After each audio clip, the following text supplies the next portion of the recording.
Capítulo 5. La era revolucionaria. Pablo Roberts, 1851-1923, pintó un mural que tituló La justicia levanta las naciones, en 1905. Fue pintado en el edificio de la antigua Suprema Corte de Suiza, en Lausanne, por donde los jueces tenían que pasar cada vez que tenían que tratar algún caso, para que no olvidaran que la Biblia no solo da las bases para la moral, sino para la ley. ¿Cómo podrían los jueces juzgar? ¿Cómo podrían hacerlo para que el juicio no resultara arbitrario? Roberts pintó la escena de un juicio donde se encontraban varios jueces separados por el símbolo de la justicia, sin vendas en los ojos y con sus espadas hacia abajo sobre la Biblia.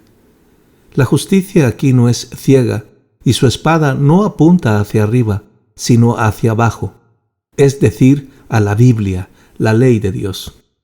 Ilustra la base sobre lo que sería un gobierno. Pablo Roberts comprendió que la Biblia da toda la base para la ley. Esa fue la base legal y social para la ley en el norte de Europa después de la Reforma, mientras el énfasis de la Reforma de que la Biblia era la única autoridad final, el ciudadano ordinario se libertó cada vez más del arbitrario poder gubernamental. Así pues, Roberts pintó para los jueces en el edificio de la Suprema Corte de Lausanne lo que Samuel Rutherford, 1661, un escocés, expuso por escrito en 1644. Proporcionó al pueblo una base para el efectivo control del poder político de su soberano. Rutherford escribió: Lex Rex, equivale, la ley es el rey. Permitió un concepto de libertad sin caos, porque había un gobierno de leyes más que de las decisiones arbitrarias de los hombres, porque la Biblia estaba allí como la autoridad final como base. Los Estados Unidos. Influenció grandemente la Constitución de los Estados Unidos de Norteamérica la obra de Rutherford, aunque los norteamericanos modernos se hayan olvidado de él y de su influencia. Esta influencia provino por medio de dos pensadores: John Witherspoon, 1723-1794, presidente de la Universidad de Princeton, miembro del Congreso y uno de los dignatarios de la Declaración de la Independencia. Siguió la Lex Rex de Samuel Rutherford fielmente.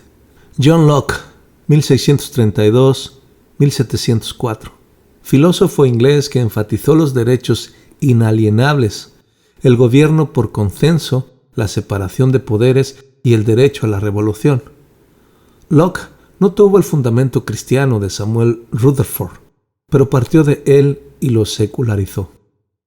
La obra de Locke fue una contradicción porque rechazó el fundamento bíblico que Rutherford enfatizó. Su empirismo, revelado en su libro Ensayo sobre el entendimiento humano, 1690, realmente no deja lugar para derechos naturales. Empirismo habla de experiencias y los sentidos. Los derechos naturales no pueden basarse en la naturaleza humana ni en la experiencia solamente, ya que ello resultará ser inadecuado para otro tipo de experiencia. Él secularizó el cristianismo. Se puede decir entonces que no todos los hombres que sentaron las bases para las leyes de los Estados Unidos de Norteamérica eran cristianos individualmente. Por ejemplo, Thomas Jefferson, George Washington y otros más, sin embargo, vivieron dentro del círculo de lo que el consenso cristiano trae consigo. No eran cristianos individualmente, pero fomentaron descansar en la Reforma a través de la tradición de la Lex Rex, basándose en la Biblia como la única autoridad final. Es posible para una sociedad y un gobierno conocer la forma y la libertad hasta donde dicha sociedad deje que la Biblia y sus enseñanzas lleguen a sus conclusiones naturales. Existen dos tipos de cristianismo: uno regenerado por la obra de Cristo y uno que acepta la doctrina del cristianismo sin aceptar la regeneración. La Reforma trajo dos consecuencias importantes: por el arte y una base verdadera para dar forma y libertad en la sociedad y el gobierno. Norte de Europa. La Reforma en la Europa del Norte dio también un fuerte ímpetu hacia el sistema de restricciones y contrapesos en el gobierno. El hombre de la Reforma enfatizó fuertemente la caída del hombre, ya que se rebelaba contra Dios. Pensaban que cada hombre era un pecador, así que debían existir restricciones y contrapesos, especialmente para los hombres en el poder. El mismo Calvino no tuvo, de ningún modo, la autoridad que a menudo se le atribuye, ya fuera asuntos políticos o eclesiásticos. Su influencia fue moral e informal, en contraposición a la autoridad formalizada e institucional. Tenía que haber restricciones y contrapesos en cada uno de los países de la Reforma. Suiza fue, en especial, interesante en cuanto a esto. Los suizos han separado geográficamente el gobierno, el legislativo y ejecutivo en Berna y judicial en Lausanne. Inglaterra. En Gran Bretaña existen restricciones y contrapesos para el rey, las dos cámaras del Parlamento y las Cortes. En el presente, el rey tiene mucho menos poder. Se diría que reina, pero no gobierna. En los Estados Unidos de Norteamérica, la disposición es ligeramente distinta, pero con el mismo principio básico. La Casa Blanca es la administración ejecutiva. El Congreso, mediante dos partes balanceadas, cubre la legislativa y la Suprema Corte representa la judicial. La reforma no fue perfecta, no fue una edad de oro, pero en los países que aplicaron la reforma, la situación fue abrumadoramente mejor. Y en el área de las relaciones sociales, estos países siguen contando con este capital hasta hoy en día. Pero en los países carentes de esta base que da la reforma, hubo un conflicto más o menos sangriento para tratar de resolver la tensión entre los grupos ilimitados de poder y los relativamente imponentes y faltos de privilegios y lucros sociales. La Revolución Francesa. Voltaire, 1694-1778. Filósofo francés, el conocido padre de la Ilustración, escribió estas palabras después de sus años de exilio en Inglaterra. Los ingleses son el único pueblo sobre la tierra que ha sido capaz de prescribir los límites del poder de los reyes, al oponérseles, y que mediante una serie de luchas ha establecido al fin ese sabio gobierno sin ninguna confusión. Como podemos ver en el área de la reforma política, los resultados de la reforma son muy impresionantes. Los británicos han sido capaces de controlar la monarquía dentro de límites legales definidos y de hacerlo deliberadamente. Los historiadores llaman a esto la Revolución Gloriosa de 1688. Durante su exilio en Inglaterra, Voltaire se impresionó fuertemente con la Revolución Inglesa de 1688.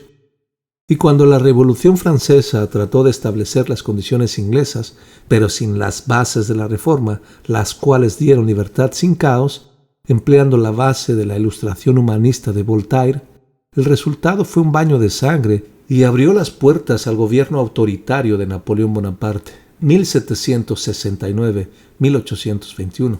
La Asamblea Nacional de Francia juró esta vez una constitución en julio de 1789. Esta fue la primera fase del plan burgués liberal para la Revolución Francesa. En agosto salió a la luz la Declaración de los Derechos del Hombre. Suena bien, pero no tuvo en qué fundamentarse. Voltaire y los otros hombres de la Ilustración no tienen otra base que su propia limitación. Lo que era aclamado como el ser supremo se igualaba a la soberanía de la nación, a la voluntad general del pueblo. Qué contraste con la Revolución Gloriosa de Inglaterra y qué contraste con los resultados de las declaraciones de independencia de América, 13 años antes de la Revolución Francesa. La gloriosa Revolución Inglesa y la Declaración de Independencia norteamericana tuvieron su fundamento en la Reforma, y la Declaración Francesa de los Derechos del Hombre no. Le llevó a la Asamblea Anual Constituyente de Francia 2 años en redactar la Constitución. Al cabo de esos años fue letra muerta y dio entonces comienzo a la Segunda Revolución Francesa, trayendo otra batalla de sangre en la que dieron muerte a los líderes de la revolución. Para que la base quedara por completo aclarada, en lugar de contar los años a partir del nacimiento de Cristo, proyectaron para la revolución otro calendario en el que 1792 fuese el año primero. Empezaron a destruir cosas del pasado. Sugirieron incluso la destrucción de la Catedral de Chartres. En París, los hombres llevaban en hombros como diosa personificada a una tal damisela Candel de la Ópera de París. He aquí una elocuente demostración en la que la razón humana estaba siendo exaltada y el cristianismo siendo relegado. Antes de que todo terminara, 40,000 personas, muchas de ellas campesinos, fueron ejecutadas por el gobierno y sus agentes. Maximiliano Robespierre, 1758-1794, el líder de la revolución, fue asimismo ejecutado. Estos resultados no fueron externos, fueron el producto de la base humanista de la Ilustración. El hombre de la Ilustración pensaba que tanto el hombre como la sociedad eran perfectibles y se aferraron a esto, incluso al precio del terror. Al igual que en la posterior Revolución Rusa, no hubo elección, dada la base humanista, solo hubo anarquía o represión. La Revolución Rusa. Muchas veces a la Revolución Francesa se le relaciona con la Revolución Norteamericana anterior a ella, pero en realidad esto es incorrecto.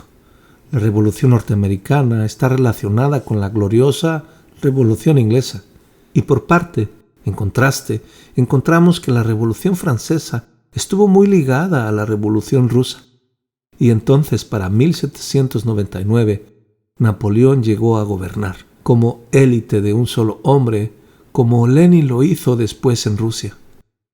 Admitiendo así las influencias locales, parecería que la mayoría de los cambios revolucionarios acontecidos en el sur de Europa se produjeron al copiar estos cambios que la Reforma, en el área de la libertad en el norte de Europa, realizó, aunque los distorsionaron en algunas partes.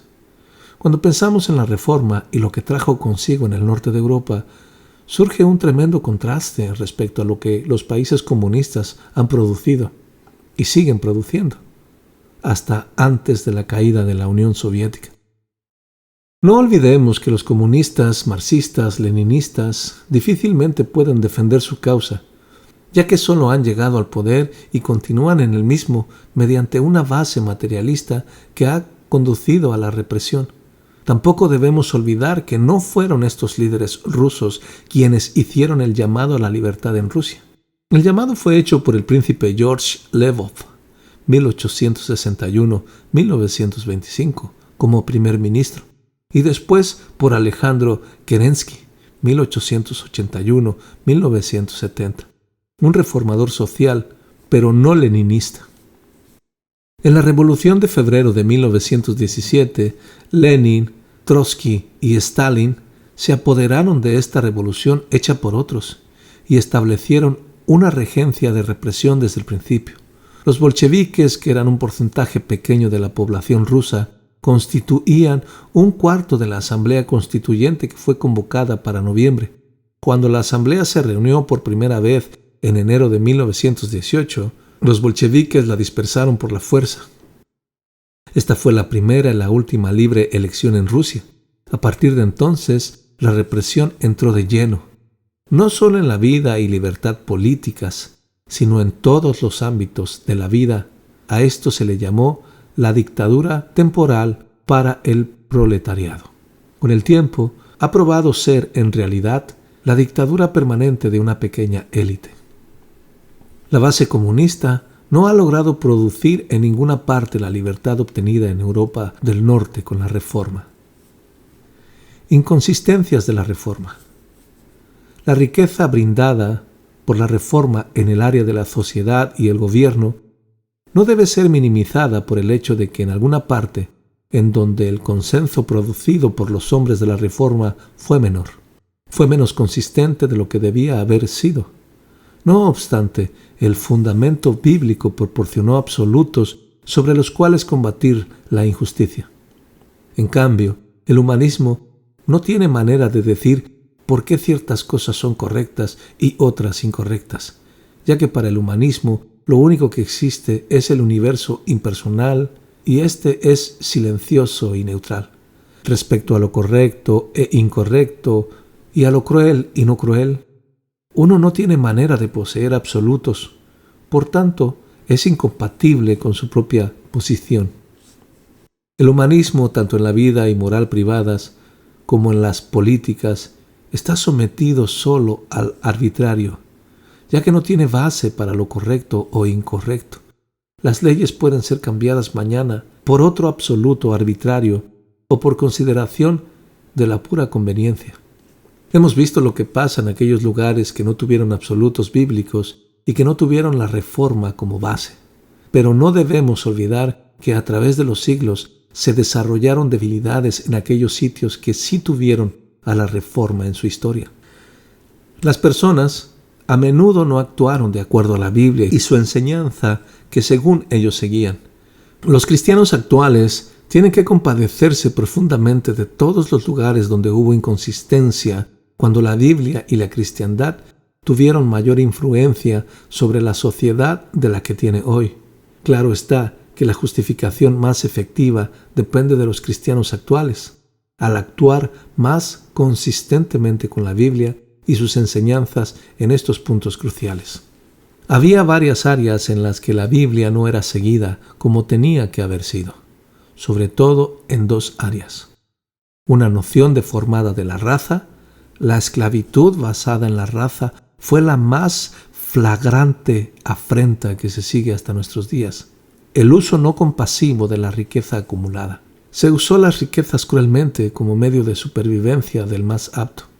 La noción deformada de la raza tuvo dos formas.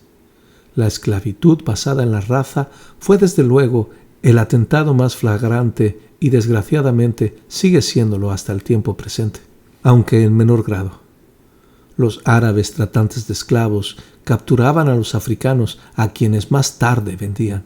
Muchos ingleses, europeos y norteamericanos se entregaron a la arbitraria ficción de que el hombre negro no era una persona y podía, por tanto, ser tratada como cosa.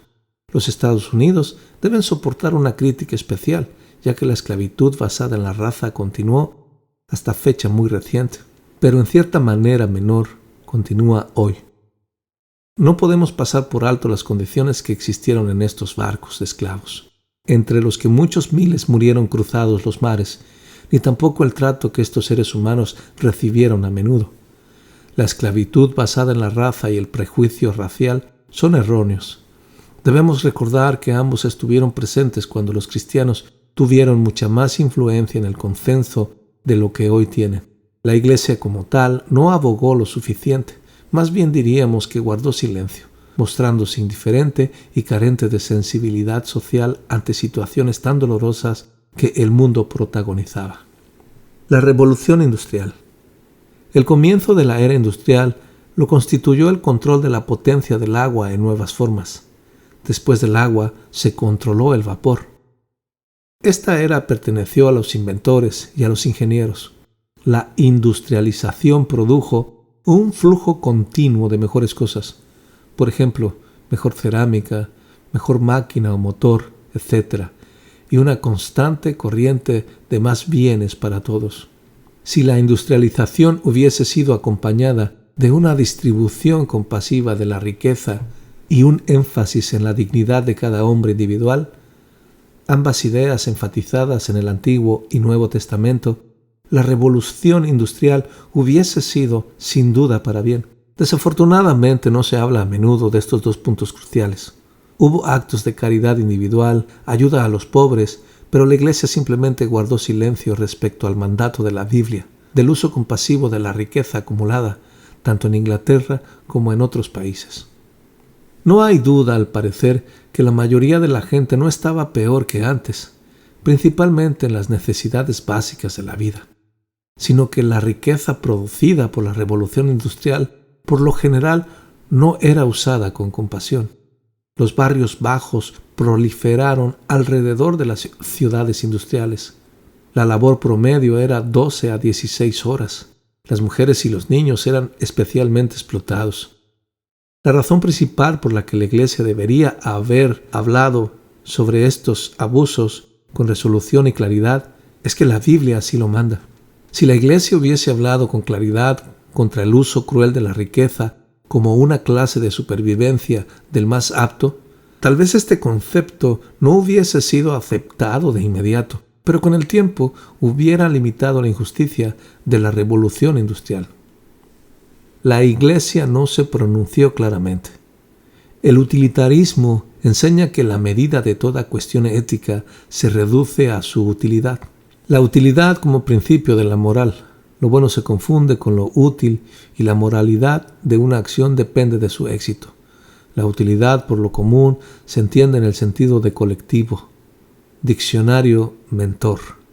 Había muchas fuerzas no cristianas trabajando, muchos que se llamaban a sí mismos cristianos. No lo eran en el aspecto bíblico. Se acostumbraba a portar el nombre, guardar las apariencias. Fue la Iglesia como tal la que no adquirió una clara posición oral cuando tuvo la voz para hacerlo. En lo individual, fueron muchos los cristianos que lucharon por la verdadera enseñanza cristiana, y su intervención fue vital, decisiva en la batalla contra estos abusos. La Biblia expone que tendría que haber un resultado en estas áreas con la predicación del Evangelio. Se levantaron muchas voces y se ofrecieron vidas para ilustrarlo. John Wesley se pronunció con fuerza contra la esclavitud. John Newton era tratante de esclavos y renunció a ello para luego pronunciarse en contra. Se volvió cristiano y se rebeló contra esta práctica. Thomas Clarkson se pronunció en contra de la esclavitud y luchó contra ella. William Weavers, famoso filántropo inglés, 1759-1833, siguiendo el ejemplo de Clarkson, se entregó a la lucha contra la esclavitud y por el reconocimiento básico de la humanidad del hombre negro según Dios. Wilberforce, el cristiano, y en verdad que era un buen cristiano, fue la abrumadora y extraordinaria voz en Inglaterra contra el tráfico de esclavos. El tráfico de esclavos se prohibió en Inglaterra en 1807. Cuando William Wilberforce yacía agonizante en 1833, la esclavitud misma fue abolida en Inglaterra. ¡Qué hermoso hubiera sido! ¡Qué beneficioso habría resultado para la raza negra que en los Estados Unidos hubiese habido alguien tan congruente con los principios cristianos allá en el año 1833 y con tanto ascendiente como Wilberforce, un hombre que hubiese podido lograr el mismo resultado en los Estados Unidos! En Gran Bretaña, John Howard, amigo de John Wesley, trabajó sin descanso por la reforma en las prisiones. Elizabeth Prince, una cuáquera, mostró una profunda práctica compasión por los prisioneros de las cárceles de la ciudad. La reforma no otorgó la perfección allí donde se aplicó, pero sí produjo, en base a la Biblia, un único mejoramiento en relación a una amplia y tremenda libertad en una sociedad sin caos. Los absolutos bíblicos proporcionaron una base para el consenso de valores y en medio de esta podía haber una libertad sin que ésta nos condujera al caos. La enseñanza bíblica mostró que había algo por lo que la sociedad y el Estado podían ser juzgados, a saber, los absolutos bíblicos. El hombre ordinario, con la Biblia en la mano, podía levantarse y decir que la mayoría estaba equivocada. Así, en el grado en que las enseñanzas bíblicas fueron practicadas, el despotismo fue controlado. El despotismo de un individuo o el despotismo de un grupo podía ser controlado. La base por la que puede haber esta tremenda libertad es el hecho de que la Biblia brinda una base para la ley. No que seamos competentes por nosotros mismos para hacer algo como de nosotros mismos, sino que nuestra competencia proviene de Dios. Segunda carta a los Corintios capítulo 3, versículo 5.